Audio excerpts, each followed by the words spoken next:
Hello viewers, అందరికీ నమస్కారం. మనలో చాలామంది అనుకుంటూ ఉంటాము, మంచి వాళ్ళకి ఎందుకు కష్టాలు వస్తున్నాయి, చెడ్డవారందరూ బాగానే ఉన్నారు సుఖ సంతోషాలతో, కానీ మనకి ఎందుకు ఇలా అవుతుంది అనే ఈ ప్రశ్నకు సమాధానాన్ని మనం భగవద్గీత ద్వారా తెలుసుకుందాం.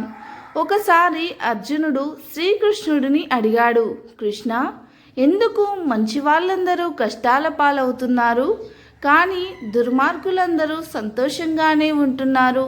దీనికి గల కారణమేమిటి అని అడిగాడు అర్జునుడు. అడిగిన ఆ ప్రశ్నలు విని శ్రీకృష్ణుడు చిరునవ్వు నవ్వి ఇలా సమాధానాన్ని చెప్పాడు. అర్జున, ప్రతి మనిషి తన కర్మలను అనుసరించే వారి కష్ట సుఖాలు ఉంటాయి. నీకు ఒక చిన్న కథ చెబుతాను విను. ఒక ఊరిలో ఒక వ్యాపారి ఉండేవాడు. అతను ఎల్లప్పుడూ మంచి పనులు చేస్తూ ఉండేవాడు.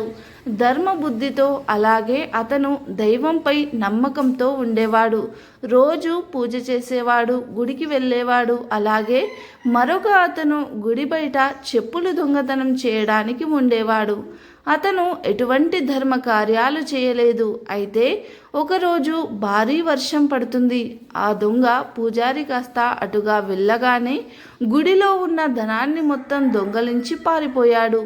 ఆ వ్యక్తి అలా వెళ్ళగానే ఈ వ్యాపారి గుడికి దేవుడి దర్శనార్థం వచ్చాడు. అప్పుడే వచ్చినప్పుడు పూజారి గుడిలో దొంగతనం జరిగిందని తెలుసుకుని అక్కడే ఉన్న ఈ వ్యాపారిని దొంగ అని భావించి అతన్ని గట్టిగా పట్టుకుని దొంగ అని అరిచాడు. అక్కడున్న వారందరూ వచ్చి అతన్ని బాగా కొట్టారు. వారి నుండి తప్పించుకుని ఎలాగో అలాగా అతను బయటపడ్డాడు.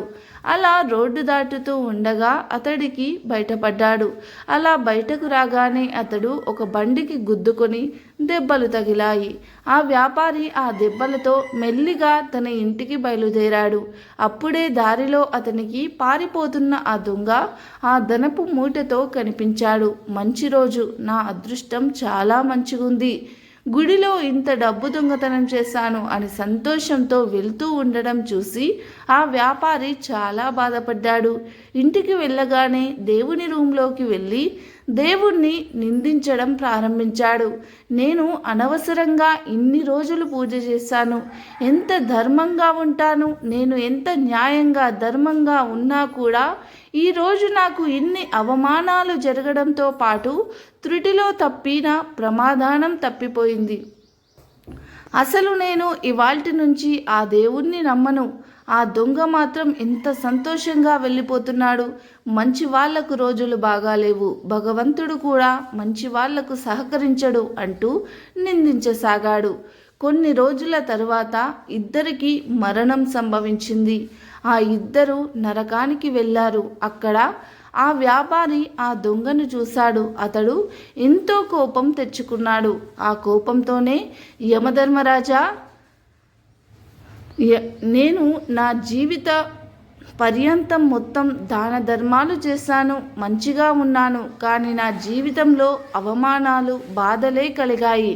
కానీ ఈ వ్యక్తి కష్టపడకుండా ధనం సమకూరింది, అది కూడా ఎటువంటి అవమానాలు కూడా జరగలేదు. అతను దొంగలించినందుకు ఇంత భేదభావం, మంచి వాళ్లకు ఎందుకు ఇంత అన్యాయం జరుగుతుంది అని అడిగాడు ఆ వ్యాపారి. మాటలు వినయం ధర్మరాజు ఇలా అన్నాడు, నువ్వు తప్పుగా అర్థం చేసుకుంటున్నావు. ఏ రోజైతే నీకు వాహనం తగిలి నీకు యాక్సిడెంట్ అయ్యిందో ఆ రోజే నీకు చివరి రోజు ఆ భూమిపై. కానీ నువ్వు చేసిన మంచి పనుల వలన నీకు చావు తప్పి కాస్త ప్రమాదంతో అది తొలగిపోయింది. నువ్వు ఈ వ్యక్తి గురించి తెలుసుకోవాలనుకుంటున్నావు కదా. ఈ వ్యక్తి తన జీవితంలో రాజయోగాన్ని కలిగి ఉన్నాడు, కానీ అతను చేసిన చెడ్డ పనుల వలన, అధర్మాల వలన ఆ రాజయోగం అనేది వెళ్ళిపోయింది. అది ఒక చిన్న ధనము మూటలాగా అతనికి దొరికింది. ఈ విధంగా కథ చెప్పిన తరువాత శ్రీకృష్ణుడు అర్జునుడితో అంటాడు,